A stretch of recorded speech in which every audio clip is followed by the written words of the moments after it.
Case study में स्वागत करता हूं। आज मैं आप सभी के लिए एक बेहतरीन वीडियो लेके आया हूं बोर्ड एग्जाम से रिलेटेड केमिस्ट्री के फर्स्ट चैप्टर का केमिकल रिएक्शंस एंड इक्वेशंस का।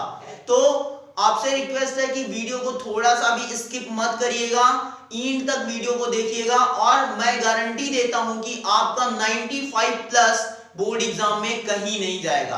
क्वेश्चंस और कहीं से कुछ भी नहीं पूछे जाएंगे, जो मैं यहाँ पे करा रहा हूं वही सारे क्वेश्चंस आपको बोर्ड एग्जाम में मिलेंगे। तो यदि आपको 95 प्लस गेन करना है तो वीडियो को थोड़ा सा भी स्किप मत करना, एंड तक वीडियो को देखना। तो पहला क्वेश्चन है आपका यहाँ पे, in the following reaction the value of x and y is. आप सभी को समझ में आ रहा होगा कि क्या करना है, इस केमिकल इक्वेशन को बैलेंस करना है और बैलेंस करने पे x और y की वैल्यू हमको एग्जैक्टली पता हो जाएगी। तो आइए बैलेंस करते हैं। ये हमारा क्या है, बेरिलियम कार्बाइड है, वाटर के साथ रिएक्शन कर रहा है तो क्या बना रहा है, बेरिलियम हाइड्रोक्साइड बना रहा है और मीथेन गैस रिलीज हो रही है। अब आप चेक करो कि यहाँ पे बेरिलियम कितना है 2 और यहाँ पे बेरिलियम कितना है 1। तो एक बार हम इस इक्वेशन को लिख लेते हैं, Be2C प्लस H2O BeOH का होल ट्वाइस प्लस CH4। यहाँ पे बेरिलियम 2 है, यहाँ पे 1 है, तो हम यहाँ पे 2 कर देते हैं। अब आप चेक करो कि बेरिलियम तो हमारा बैलेंस हो गया, और भी जो भी एलिमेंट्स है हम उसको चेक करते हैं। जैसे हमारे पास कार्बन है, नॉन मेटल कार्बन यहाँ पे कितना है 1 है, यहाँ पे भी कार्बन 1 है, तो कार्बन हमारा ऑलरेडी बैलेंस है। इसके बाद हम हाइड्रोजन चेक करते हैं, हाइड्रोजन यहाँ पे कितना है 2 है, और यहाँ पे हाइड्रोजन चेक करो आप 2 ये हाइड्रोजन और 2 2 4 हाइड्रोजन यहाँ 4 हाइड्रोजन यहाँ, कितने हो गए 8 हाइड्रोजन हो गया। यहाँ पे कितने हाइड्रोजन है 2 है, तो हम क्या कर दें यहाँ पे 4 कर देंगे, तो 4 2 8 हाइड्रोजन इधर भी हो जाएंगे। मींस हाइड्रोजन भी हमारा बैलेंस हो गया। ऑक्सीजन को चेक करते हैं हम, ऑक्सीजन यहाँ पे कितना है 4 ऑक्सीजन है, और यहाँ पे कितने ऑक्सीजन है 2 तो यहाँ लगा है और 2 बाहर लगा है, तो 2 2 4 ऑक्सीजन यहाँ भी हो गया और इधर भी 4 ऑक्सीजन हो गया। एक बार आप फिर से चेक कर लो, बेरिलियम 2 यहाँ पे 2 बेरिलियम इधर भी है, कार्बन 1 इधर है, इधर भी 1 कार्बन, हाइड्रोजन यहाँ पे 8 है, यहाँ पे 4 ये और 4 ये, 8 हाइड्रोजन इधर भी है, ऑक्सीजन 4 यहाँ पे और यहाँ भी ऑक्सीजन 4। मींस ये हमारी केमिकल इक्वेशन बैलेंस हो गई। अब आप इन दोनों ही इक्वेशंस को कंपेयर करो। अगर कंपेयर करोगे तो x इक्वल टू 4 आएगा और y इक्वल टू कितना आएगा 2। मींस x और y की जो वैल्यू निकल के आ रही है वो क्या निकल के आ रही है 4 और 2। आई होप कि आपको बेटर तरीके से समझ में आया होगा, तो प्लीज वीडियो को थोड़ा सा भी स्किप मत करिएगा। स्टूडेंट्स, दूसरा क्वेश्चन है आपके पास, the chemical formula of lead nitrate. Simple question है, ऑब्जेक्टिव टाइप में। यहाँ पे पूछ रहा है कि लेड नाइट्रेट का केमिकल फॉर्मूला क्या होगा। ठीक है, मैंने पढ़ाया है पीछे के वीडियोस में, जब हम केमिकल रिएक्शन और केमिकल इक्वेशंस पढ़ा रहे थे, वहां पे मैंने लेड नाइट्रेट का रिएक्शन भी कराया था। आप सभी को अगर याद होगा तो जब मैं डिकम्पोजिशन रिएक्शन पढ़ा रहा था तो वहां पे मैंने लेड नाइट्रेट का एग्जांपल लिया था, और जब हम लेड नाइट्रेट को हीट करते हैं तो लेड नाइट्रेट हमारा डिकम्पोज हो जाता है लेड ऑक्साइड, नाइट्रोजन डाइऑक्साइड और ऑक्सीजन गैस में। तो वहां पे हमने लेड नाइट्रेट का केमिकल फॉर्मूला बताया था क्या होता है। अब आप देखो PbNO3, ये तो लेड नाइट्रेट का केमिकल फॉर्मूला हो ही नहीं सकता, क्योंकि लेड की वैलेंसी कितनी है 2 होती है और NO3 के पास 2 जाना चाहिए, तो यहाँ पे 2 नहीं है, इसका मतलब ये इसका केमिकल फॉर्मूला नहीं है। दूसरे को चेक करते हैं, ये एग्जैक्टली हमारा आंसर है बी वाला, क्योंकि यही हमारा लेड नाइट्रेट का फॉर्मूला है। लेड की 2 वैलेंसी होती है जो कि नाइट्रेट के पास जा रही है। ठीक है, और अगर हम इसको चेक करें तो ये भी नहीं है हमारा, क्योंकि यहाँ पे NO2 कुछ भी नहीं होता, NO3 होता है नाइट्रेट, और ये हमारा तो सिंपली लेड ऑक्साइड का फॉर्मूला है, तो ये तो हो ही नहीं सकता। तो स्टूडेंट्स, इस क्वेश्चन का जो आंसर आ रहा है वो क्या है, बी वाला। मींस लेड नाइट्रेट का जो केमिकल फॉर्मूला होता है वो होता है PbNO3 का होल ट्वाइस। रट डालो आप, 95% जरूर गेन करके आओगे। स्टूडेंट्स, थर्ड क्वेश्चन है यहाँ पे आप सभी के लिए, मोस्ट इंपॉर्टेंट क्वेश्चन है, which of the following chemical equation represent the correct states of reactants and products।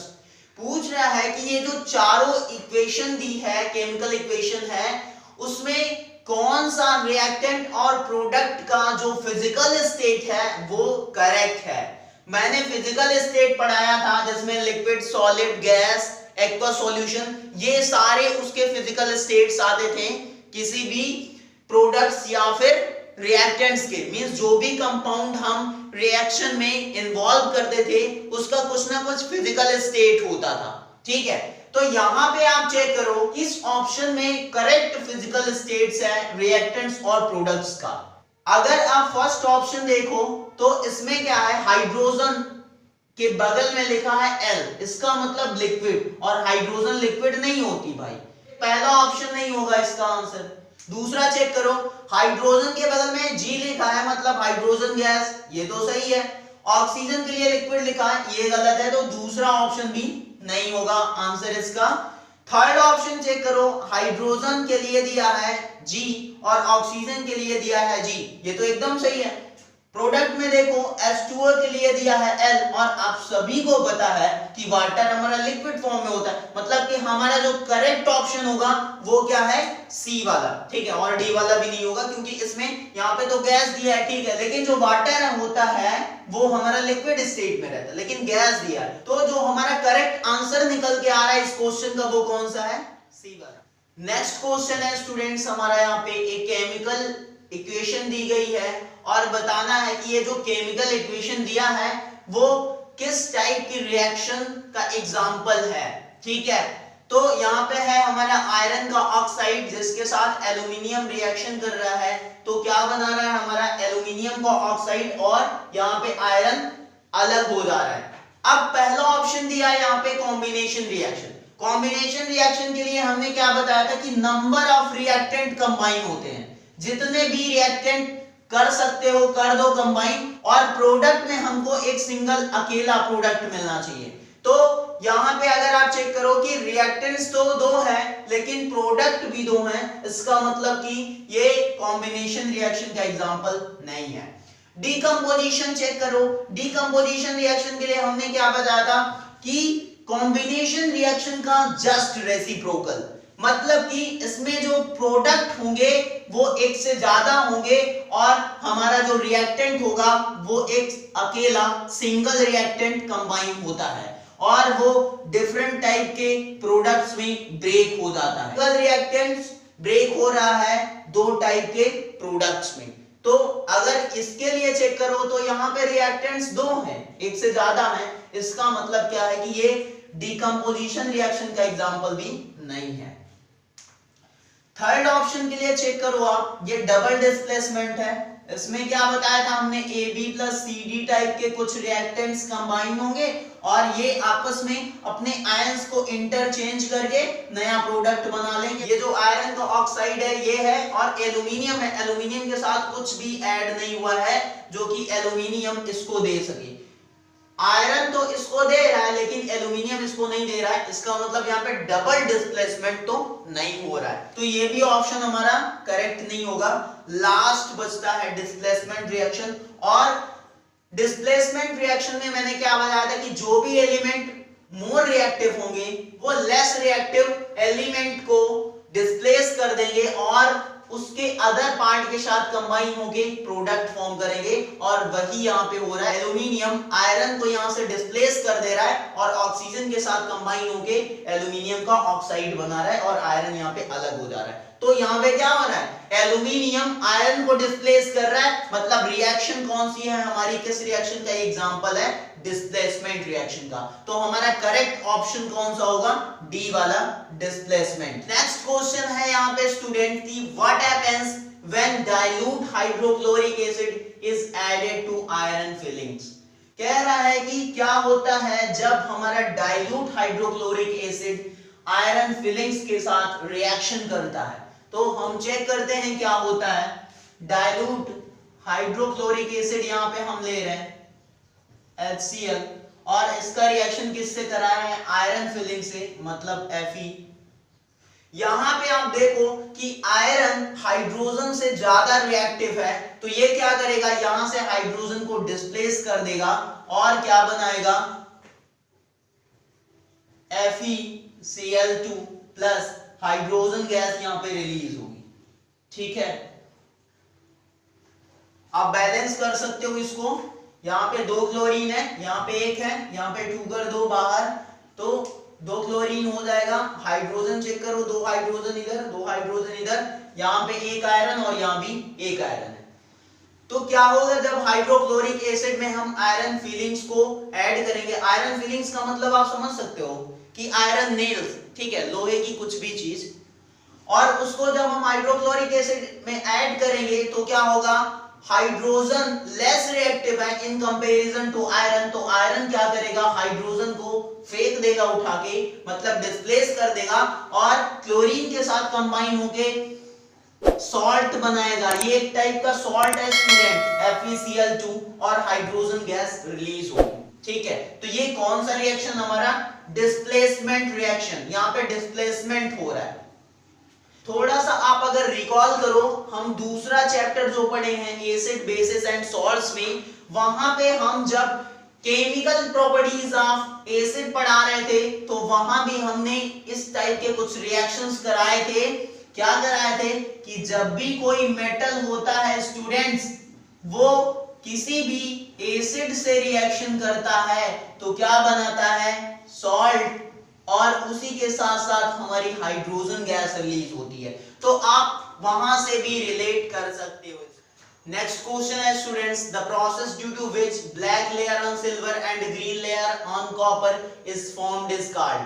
कह रहा है कि वो कौन सा प्रोसेस है जिसमें सिल्वर के ऊपर ब्लैक लेयर चढ़ जाती है और ग्रीन लेयर चढ़ जाती है कॉपर के ऊपर। तो पहला दिया है ऑप्शन न्यूट्रलाइजेशन, ये तो नहीं होगा ऑप्शन, क्योंकि न्यूट्रलाइजेशन में क्या होता है, एसिड और बेस आपस में कंबाइन होते हैं और सॉल्ट और वाटर बनाते हैं। ठीक है, तो ऐसा कुछ भी नहीं है। सेकंड जो ऑप्शन है ऑक्सीडेशन, ये भी नहीं होगा। थर्ड रिडक्शन, ये भी नहीं होगा। जो फोर्थ वाला है कोरोजन, वो होगा, क्योंकि कोरोजन क्या होता है, मेटल्स का ऑक्सीडेशन होना ही कोरोजन बोला जाता है। ठीक है, मतलब जो भी मेटल्स होती हैं हमारी, अगर वो एयर और मॉइस्चर के कांटेक्ट में आती हैं तो वो ऑक्सीडाइज हो जाती हैं। ब्लैक लेयर जो सिल्वर पे आती है और कॉपर पे जो ग्रीन लेयर आती है, वो कौन सा प्रोसेस है, कोरोजन है। तो करेक्ट आंसर जो होगा वो डी ऑप्शन होगा, कोरोजन। नेक्स्ट क्वेश्चन है student, which among the following is double displacement reaction। इसमें से बताना है कि कौन सा डबल डिस्प्लेसमेंट रिएक्शन का एग्जांपल है।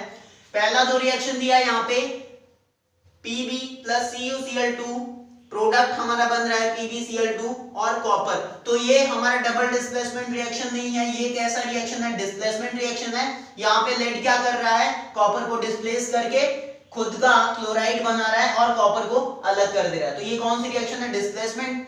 सेकेंड वाला जो ऑप्शन है ये हमारा डबल डिस्प्लेसमेंट का ही एग्जांपल है, मींस करेक्ट आंसर हमारा बी वाला होगा। कैसे, यहाँ पे दोनों ही आपस में आयंस का इंटरचेंज कर ले रहे हैं। SO4 बेरियम के साथ कंबाइन होकर बेरियम सल्फेट बना ले रहा है, और जो क्लोराइड आयन है वो सोडियम के साथ कंबाइन होकर सोडियम क्लोराइड बना रहा है। तो यहाँ पे डबल डिस्प्लेसमेंट हो रहा है, इस वजह से ये कौन सी रिएक्शन का एग्जांपल है, डबल डिस्प्लेसमेंट का।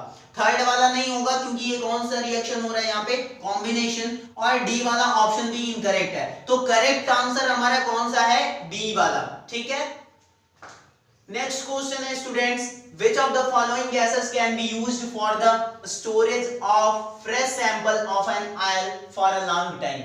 कह रहा है कि अगर लंबे समय तक हमको ऑयल को सैंपल के तौर पे हमको फ्रेशली रखना है तो हम किस गैस का यूज करते हैं। हमने आपको एक फेनोमेना पढ़ाया था रेंसिडिटी, तो रेंसिडिटी में क्या बताया था कि जो भी हमारा फूड में ऑयल या फिर फैट्स प्रेजेंट होते हैं वो एटमॉस्फेयर में प्रेजेंट ऑक्सीजन या मॉइस्चर से रिएक्शन करके उस फूड को क्या कर देते हैं, खराब कर देते हैं, मतलब उसमें से अजीब टाइप की स्मेल आने लगती है।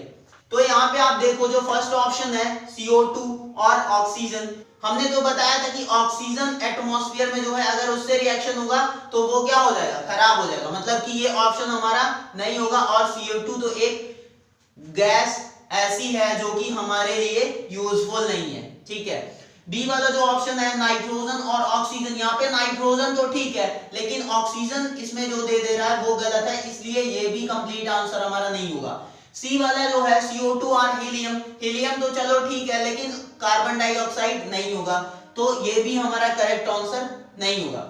डी वाला जो है हीलियम और नाइट्रोजन, ये हमारा करेक्ट आंसर है, क्योंकि या तो हम हीलियम गैस का यूज करते हैं ऑयल को फ्रेश रखने के लिए या फिर फैट को या फिर नाइट्रोजन गैस को, ठीक है। जैसे कि जो चिप्स के पैकेट्स आते हैं उसमें मेनली नाइट्रोजन गैस होती है, ठीक है, तो नाइट्रोजन या हीलियम का यूज करते हैं, तो डी वाला ऑप्शन हमारा करेक्ट आंसर है, ठीक है। नेक्स्ट क्वेश्चन है स्टूडेंट्स, यहाँ पे कह रहा है कि what happens when zinc metal is added to copper sulphate solution. कह रहा है कि अगर जिंक मेटल को हम कॉपर सल्फेट के सॉल्यूशन में डालते हैं या ऐड करते हैं तो क्या होता है। देखते हैं कौन सी रिएक्शन यहाँ पे होगी। जिंक जो मेटल है वो किसके साथ रिएक्शन कर रहा है, कॉपर सल्फेट सॉल्यूशन के साथ, मतलब CuSO4। और आप यहाँ पे देखो कि अगर हम रिएक्टिविटी सीरीज को रिकॉल करें तो कॉपर जो होता है वो लेस रिएक्टिव होता है इन कंपैरिजन टू जिंक, तो जिंक क्या करेगा, यहां से कॉपर को उठा के फेंक देगा, मतलब डिस्प्लेस कर देगा जिंक कॉपर को, और सल्फेट के साथ कंबाइन होकर क्या बनाएगा, ZnSO4, जिंक सल्फेट, और कॉपर यहाँ पे अलग हो जाएगा। तो जब भी कॉपर सल्फेट के सॉल्यूशन में हम जिंक ऐड करेंगे तो क्या होगा, हमारा जिंक सल्फेट बनेगा और कॉपर अलग हो जाएगा। और स्टूडेंट्स ये कौन सी रिएक्शन हो रही है, ये डिस्प्लेसमेंट रिएक्शन हो रही है, जिंक कॉपर को डिस्प्लेस कर दे रहा है, ठीक है। नेक्स्ट क्वेश्चन है students, why is respiration is considered an exothermic reaction. Respiration जो हमारा प्रोसेस है वो एक एक्सोथर्मिक रिएक्शन क्यों बोला जाता है। आप सभी को पता है, हम पढ़ा चुके हैं कि हमारा एक्सोथर्मिक रिएक्शन क्या होता है। एक्सोथर्मिक रिएक्शन एक ऐसी रिएक्शन होती है जिसमें हीट एनर्जी रिलीज होती है, मतलब कोई भी रिएक्शन अगर उसमें हीट एवॉल्व हो रही है, निकल रही है, रिलीज हो रही है, तो हम उस रिएक्शन को एक्सोथर्मिक बोलते हैं। तो रिस्पिरेशन को एक्सोथर्मिक रिएक्शन के रूप में क्यों कंसीडर किया जा रहा है, ये पूछ रहा है हमसे। तो इसका आंसर ये है स्टूडेंट्स कि जो भी हम फूड गेन करते हैं, ठीक है, मतलब जो भी हम खाना खाते हैं वो क्या होता है, जब हमारे बॉडी के अंदर जाता है तो हमारा जो डाइजेस्टिव सिस्टम है वो उस फूड को ग्लूकोज में ब्रेक करता है, और वो ग्लूकोज क्या होता है, धीरे धीरे ऑक्सीडाइज होता है, और ग्लूकोज ऑक्सीडाइज होने के बाद क्या बनाता है, कार्बन डाइऑक्साइड गैस, वाटर, और उसमें से हीट एनर्जी एवॉल्व होती है। तो यहाँ पे कंप्लीट क्या हो रहा है, हीट एनर्जी एवॉल्व हो रही है, इस वजह से जो रेस्पिरेशन प्रोसेस होता है उसको एक्सोथर्मिक रिएक्शन भी बोला जाता है। अगर हम इसका रिएक्शन दें एक छोटा सा, C6H12O6, ये जब रिएक्शन करता है ऑक्सीजन से तो क्या बनाता है हमारा, प्लस हीट एनर्जी। स्टूडेंट्स ये एक रिएक्शन है जो कि हम फूड जो गेन करते हैं उसमें ये रिएक्शन परफॉर्म होती है उस प्रोसेस में। तो यहाँ पे ये क्या है, हमारा ग्लूकोज है वो ऑक्सीजन से रिएक्शन करके कार्बन डाइऑक्साइड गैस और वाटर में कन्वर्ट हो जा रहा है, और इसके साथ साथ हमारी हीट एनर्जी भी, कुछ ना कुछ हीट भी रिलीज होती है। तो ये जो हीट एवॉल्व हो रही है इस रिएक्शन में, रेस्पिरेशन में, इसी वजह से हम इसको एक्सोथर्मिक रिएक्शन बोल रहे हैं। स्टूडेंट्स आई होप कि आपको बहुत अच्छे से समझ में आया होगा।